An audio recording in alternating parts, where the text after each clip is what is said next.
Arcane navigation device holds a hidden clue that reveals its origins. Astrolabs serve two purposes.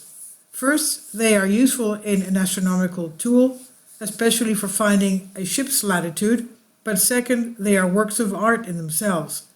Besides having to be precise, many are beautiful. They are even seeing the resurgence in popularity as collectors lap up even those made by modern manufacturing processes because of their aesthetic appeal. Now a new paper adds to their uses a self-referential ability to mark what year they were made by the patterns of the stars they reflect. Emmanuel DeVos is a professional astronomer at the Observatory Midi-Pyrénées in Toulouse, France. He's also somewhat of an amateur historian. In a paper recently released on ARXIV, he analyzes the positions of stars as where they would be with reference to the pointers on an astrolabe located in the Museum of Art in Paul Dupuy in Toulouse.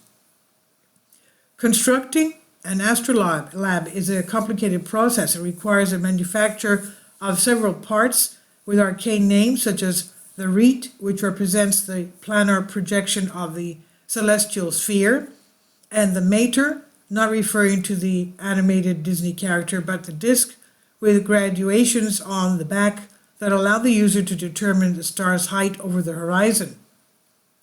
But perhaps the most important astrolabes have pointers that, when placed against the sky, would represent the position of a particular set of stars. The astrolabe Dr. DeVos studied has 34 of these, though none are named. The solution to understanding what stars are at the end of the pointers might seem simple. Hold the astrolabe but at different places in the sky until all 34 pointers point at something and at Polaris, which must be located in the center of the rete. However, despite seemingly staying stationary in the night sky, stars do move over long periods, for example, over centuries.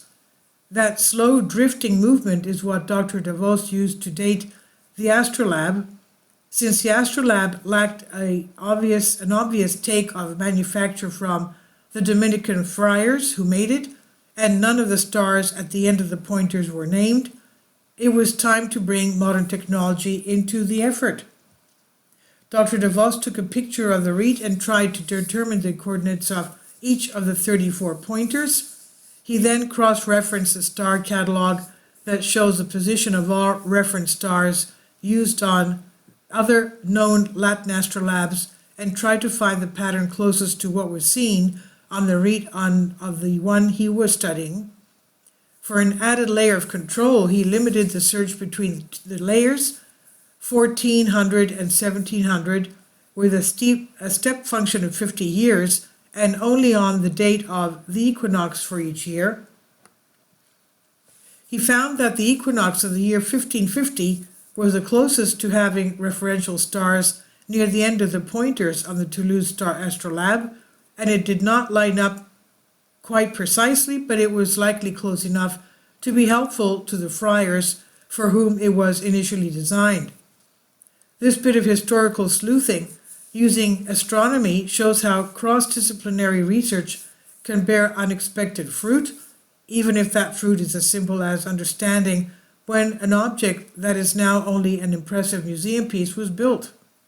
And this was from Universe Today, and it's on Science Alert by Andy Tomaswick.